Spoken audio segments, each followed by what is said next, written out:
я не уверена, что если ты будешь делать так, продолжать так делать, я с тобой останусь. Потому что так я не хочу. Это бывает очень часто, знаешь, когда мужчина начинает пить.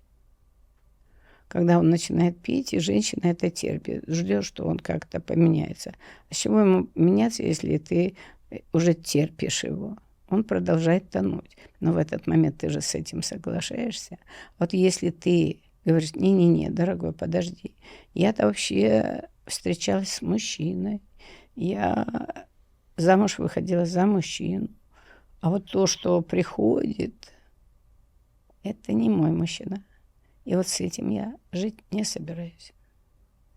И давай, дорогой, договариваться. Если ты выбираешь, чтобы со мной рядом находилось это, я против.